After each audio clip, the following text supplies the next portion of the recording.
I am pleased to welcome Slavoj Žižek back to this program. The public intellectual has been called the most dangerous philosopher in the West, and he's published more than 50 books in 20 different languages. He's re-releasing a number of those texts this year, including the re-release of his 2008 text in defense of lost causes and Lenin 2017. Later this spring, I am always honored to have on this program the brilliant philosopher Slavoj Žižek. How are you, sir?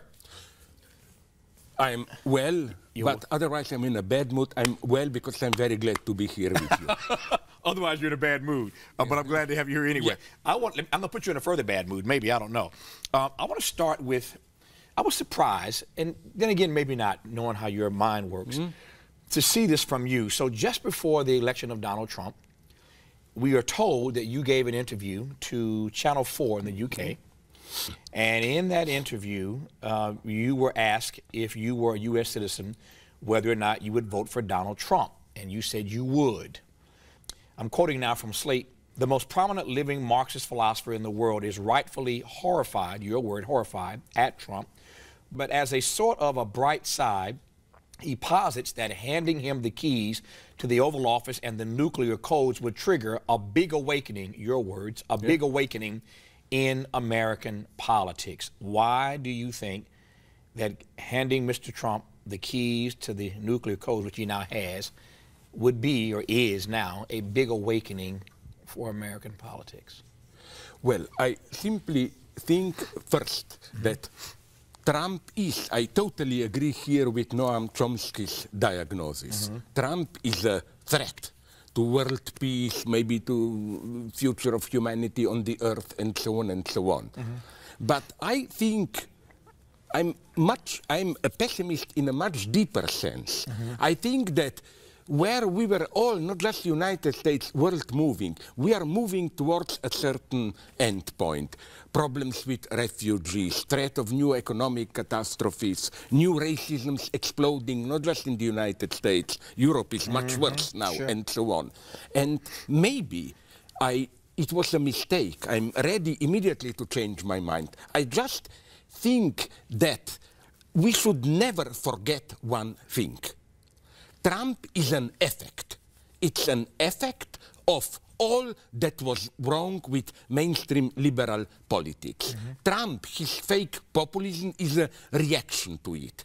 So the way to really fight Trump is not just to fight Trump. If you just fight Trump, you are doing what in medicine they call, if I get it correctly, symptomal healing. You have some serious illness, but you just take pills to ease the pain. We must cut off the causes of it. Look, and that's what bothered me, although he may be a nicer, she may be Hillary Clinton, a nicer person and so on. But her coalition, her rainbow coalition, let's call it, was an incredible one. From Wall Street to Occupy Wall Street, everybody was there. And I think she stood for what was wrong with democratic politics. You make all the concessions to politically correct causes and so on, just not to address the key economic question. And that's what gave birth to Trump. That's why, incidentally, I am also a big fan of Bernie Sanders. One may disagree with this or with that about Bernie Sanders, but, you know, he did what everyone thought it's not possible. He mobilized precisely those disappointed white workers who otherwise voted for Trump. That's why I think it's so again, back to Trump. My idea is that if Democratic Party remains what it is, this liberal establishment, let's call it, even if we win over this Trump, there will be another Trump. In Europe, we have the same problem, my God. The key problem today is the disintegration, the impotence, whatever you call it, of this, let's call it even liberal left center, whatever. This is the predominant force today. You know, all the big names from Silicon Valley and so on, they are all very progressive about LGBT and so on, but you don't touch capitalism and so on. We have to do this. That's the key to our survival. I'm not talking any naive bullshit about communism or whatever. I'm very modest. Just a little bit of a push towards the left. in the sense of healthcare, human rights, workers' rights. And if we don't do this, if we don't mobilize also ordinary working people and so on, then it doesn't matter if we get rid of this Trump, another Trump will come, Europe will come, Europe is full of Trumps, and so on and so on. And I'm pretty desperate here. You know, I really think that we are approaching a catastrophe. Again, ecological, social catastrophe, immigrants, and so on. Here I'm desperate about the mistakes liberal. Look at Europe. This politically correct approach of liberal left. Just let's talk in abstract about immigrants, but let's change it into a humanitarian issue. Do we Europeans have a heart to help them instead of addressing the true causes of all this? Then you get what? The catastrophe that is now Europe. So, in Germany, in France, in England, I don't think, but maybe I was wrong. It was not a principled decision, this crazy old pseudo-Marxist logic, always vote for the worst guy because in this way you will help to the revolution. No, I thought, maybe I'm wrong, that nonetheless, with all its faults, United States are a great country with many civil institutions and so on and so on. And things are happening. There was a great debate within the Democratic Party. Another thing, things are beginning to happen. For example, an extremely important thing, this revitalization of women in their millions as political factor. It wasn't only here. Sure. Women's around march. The world, it's all around the world and so on and so on. I just expect more of this. I guess the question, though, is, let me just back up. Yeah. I hear your critique, Slavoj. I hear your critique of American liberalism. I would make one distinction. The Democratic Party is hardly a bastion of American liberalism. And it certainly and it has very little room for progressives, and that was played out in this debate we just had about the Democratic. But that's my point, how to push. That's my only goal. I hear that, and I hear that as a goal. I guess the question is whether or not the ends justify the means, which is to say, in the first month or so of his presidency, have you started to rethink whether or not your initial thought was correct or incorrect, given what you've seen him do so far? No, I mean, I think... You still think giving him the keys was a good idea? Wait a minute, things are here more complex. I think this idea, I don't take it seriously, that Trump is simply a madman who will just, as another of his narcissistic jokes, press the button. There are arguments, and so I will now show to you that I'm aware of them, of why I'm sincerely horrified by Trump. Let's forget about all the content, but the style of how he talks, it's an incredible degradation, vulgarization of public discourse, how we are allowed to publicly speak. And here I am for, I'm sorry to say this, for good manners. Maybe you had the same experience when we were young. I'm older than you. I remember, you know, official politicians were talking this pseudo noble language, and we leftists were provoking them with F words, whatever. But now it's almost the opposite. More you go to the right, and this is a unique chance. We left should propose ourselves. We are the true moral majority. We stand for the ordinary decency, good sense of common people, and so on and so on. So that's for me one among true catastrophes of Donald Trump. This incredible degradation of public discourse. And it's not only Trump. How things that till some 5-10 years ago were simply prohibited in public space. You couldn't say them. Now we can tell them. I think that's my pessimism. Let's say Hillary were to win. Of course, it would have been better in many domains. But isn't it that it would be dissatisfaction? Okay, we avoided the worst, so we can go on the way we did. I'm too much of a pessimist for that, if you ask me.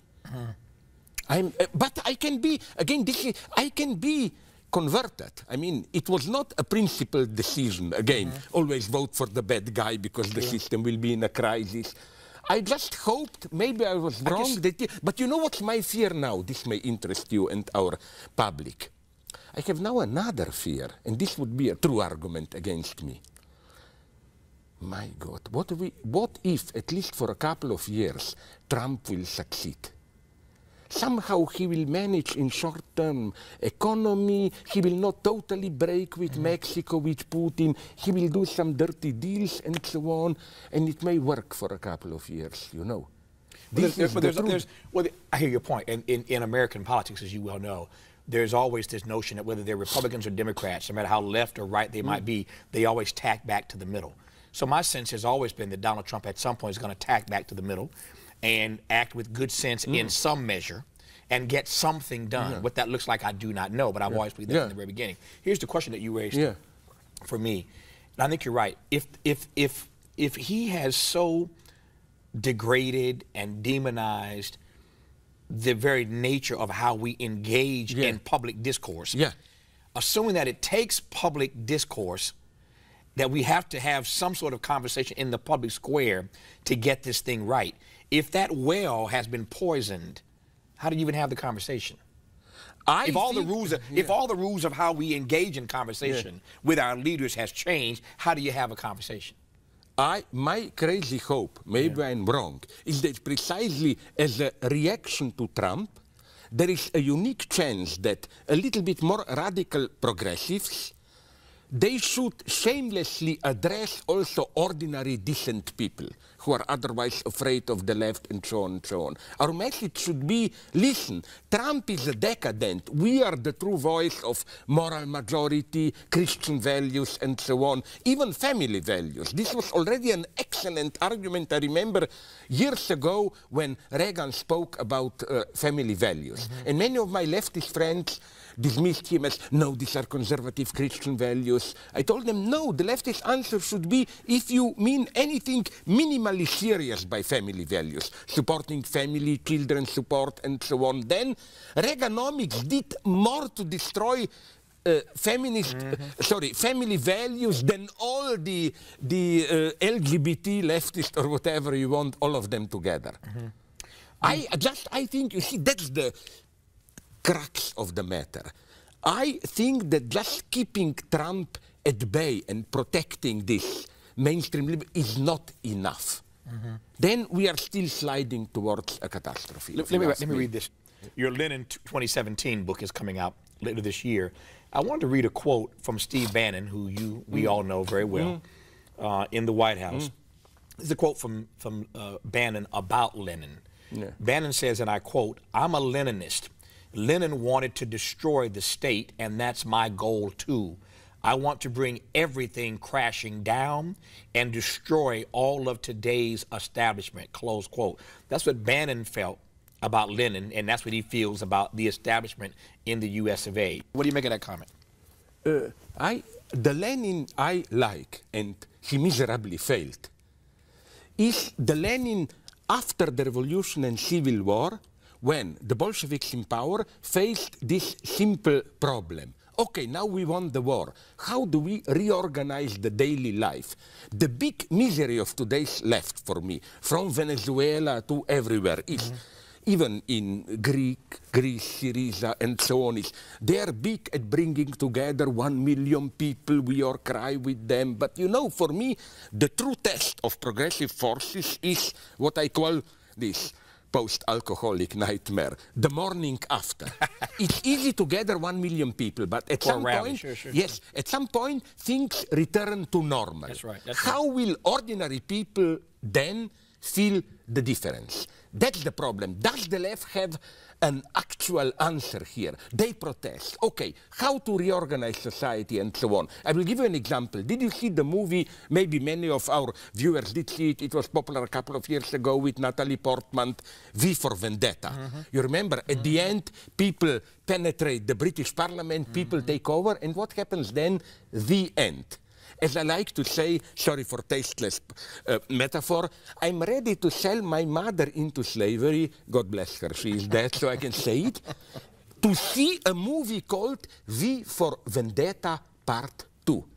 But what happens then when the people take over? What measures do they do? Do they nationalize what they do?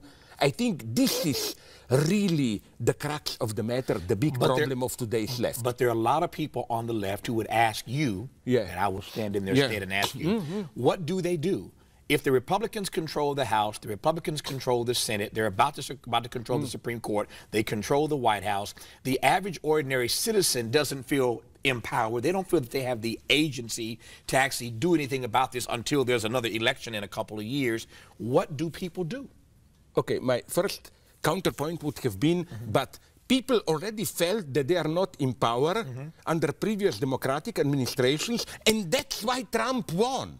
That's why I'm only saying, that's my mantra, a deeper change is needed. It's not just enough to swing it back. That's why I was horrified by what Nancy Pelosi said a couple of weeks ago, I think. She basically renormalized the situation. She said, listen, it happens from time to time. We had Reagan for 8 years. We have Bush the Younger for 8 years. Our time will come back. No, it will not. I want to see, cornered in a tight position, Democratic Party, maybe it will not happen, and realizing it had to move more to the left. But here's the problem. When Bernie tried that, who you and I both like, he failed. Almost failed, but he began something. He began something. It was the first mass mobilization of the workers. And the next test was for the Democratic Party just days ago when they had their election, and they failed again. So the point is, I'm all for fighting. I'm with you and Samuel Beckett. Try again, fail better. Try again, fail better. I'm with Beckett on that. But when people keep having these fights, and they keep trying to use the agency that they do have, and at this level they keep getting beaten down because Nancy Pelosi normalizes, or the DNC fight doesn't come out in their favor, or Bernie gets picked on by the Democratic Party, they lose hope. And that's your real problem. Hopelessness is the real problem. Yes, but still, I agree with you. I'm basically a pessimist, but what's your solution? We have to, if we are condemned to Democratic Party the way it is, this party, as the only alternative to Donald Trump, then we are lost. I agree with you. There must be, we should go on, Bernie.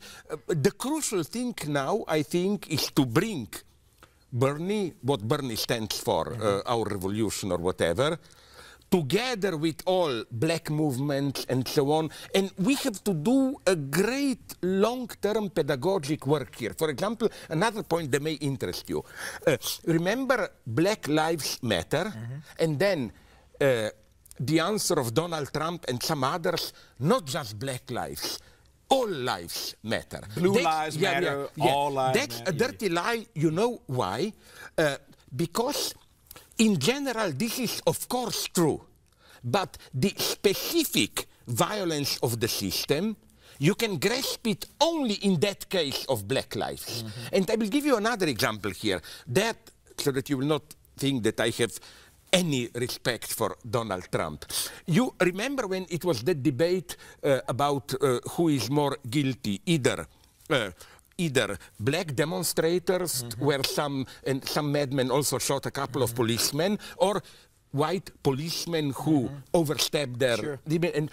And Trump, he explicitly talked about it. Trump's idea was, no, the ultimate crime is when people are shooting policemen because they attack the law. No, I claim. The ultimate horror is if policemen shoot.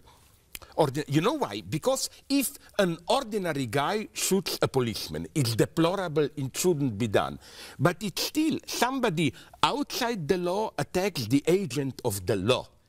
But if an agent of the law attacks, the whole law and order disintegrates. The state agent acts as a common criminal. That's the true horror. That's why there is no symmetry here. You see, this is one of those nice situations where it's too easy to say they are both wrong. Demonstrators attacking policemen. No, they are not wrong in the same way. The true catastrophe is police doing it, and so on and so on. Let me give you, this may be of some interest to your viewers, what is happening now in Europe. I consider it so ridiculous that if it wouldn't be the ultimate horror, I would be laughing. You know what's now? And the tragedy is this is no longer some marginal nut. This is a theory reported in white media They claim that the conflict between Arabs or Palestinians and Israelis is a fake. It is made to cover up the fact that immigrants who are invading Europe are organized by Jews to ruin Christianity. So it's this totally crazy idea. Now you will say, but this is marginal. What has this to do with Trump? It has a lot, because with some people around Trump, I detect a tendency which is terrifying. It's not a paradoxical notion. It's a reality. Zionist anti-Semites. The same people who are against Jews here, they're exploiting us, blah, blah, blah, are absolutely for Israel there. And this is what people around Trump are doing and so on. The whole political, how should I put it, political mapping is changing. With Trump, something really new emerged. And again, my point is just this one, I repeat it again. We cannot beat this by simply remaining faithful to liberal values. Let me ask you this. Why do you think that so many good white folk on the left have the right values but are disconnected from the everyday lives of everyday people? I think the reasons are mostly simply economic reasons. In what sense?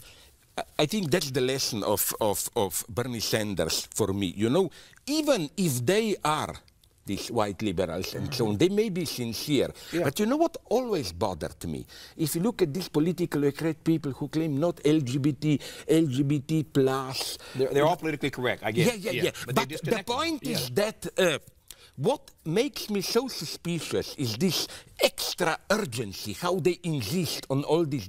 It is as if they secretly know that they are not touching the real problems. That's why they have to exaggerate at this formal level and so on. There is something so terribly fake about all these white liberals who, when I call my friend like you black and not African American, I'm already a racist and so on and so on. It's such a comfortable position to focus on this problem and avoid true problems. You know who saw it? You must know this better than me. In the last years, Martin Luther King. Of course.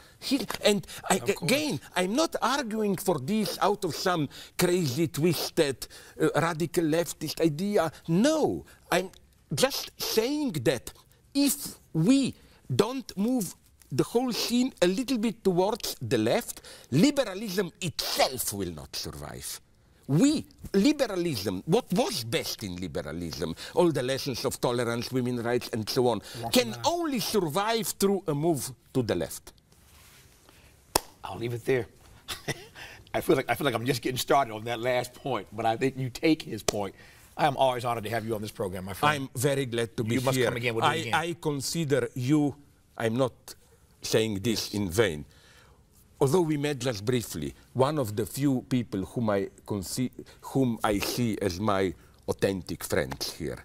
I am so sick of this full of career pursuing academia and so on and so on. No. I just, even if I'm an atheist, I'm praying to God that you will survive here. You know? And that's why we're friends. And that's why you're welcome back on this show anytime. Thanks very much. We will always continue to have these conversations. No, I'm so glad. That's our show for tonight. Thanks for watching. And as always, keep the faith. Okay, now